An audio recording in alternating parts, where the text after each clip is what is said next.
Dans une société majoritairement catholique, c'est la fleur au fusil que tous partent au combat en 1914.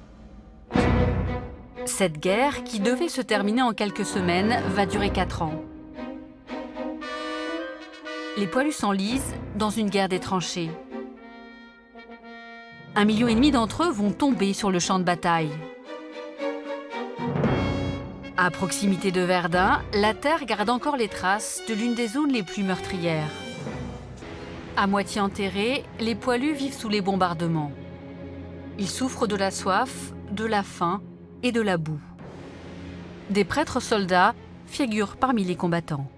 À partir de 1889, les prêtres doivent le service militaire. Et donc en 1914, plusieurs milliers de prêtres, plus de 20 000 prêtres, sont mobilisés dans l'armée française.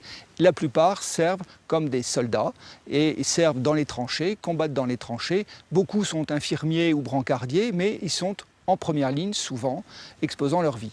Ils sont vraiment des soldats parmi les soldats, et c'est ce qu'on retiendra après la guerre. Plus de 4500 prêtres et séminaristes et religieux sont morts à la guerre, et ça, on s'en rappellera. 1 millier d'aumôniers militaires sont aux côtés des poilus. Ils sont en soutane et portent un casque. Ce sont des prêtres qui ont dépassé l'âge de la mobilisation et qui assurent le culte pour les soldats. La plupart des messes dominicales ne rassemblent pas de grandes assistances. Les messes qui sont très fréquentées, ce sont les messes à la mémoire des morts. Là, on a quasiment le régiment complet qui assiste. Et puis les messes de Noël, aussi parce que ça rappelle le temps de paix, ça rappelle la messe de minuit du village. Et là, les poilus sont nombreux à assister à ces offices.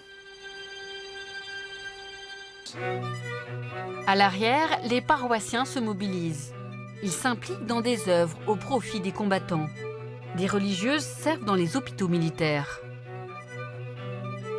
Ce qu'on observe, c'est que ces catholiques soutiennent massivement des œuvres au profit des soldats alliés et des familles alliées, et jamais évidemment au profit de l'adversaire. Parce que les solidarités, elles sont d'abord patriotiques avant d'être religieuses. L'Église s'est associée au deuil de la nation, elle a souffert aussi, des prêtres sont morts au combat, un grand nombre de fidèles également, et donc l'Église a participé à la guerre comme tout le reste de la société. Par ailleurs, l'Église va également reconstruire les édifices qui ont été détruits par les bombardements dans les zones de front, et on va reconstruire des centaines et des centaines d'églises. C'est le moment aussi où on rétablit les relations diplomatiques entre la France et le Saint-Siège. Voilà un petit peu le panorama de l'Église catholique dans les années 20, réinsérée complètement dans la société.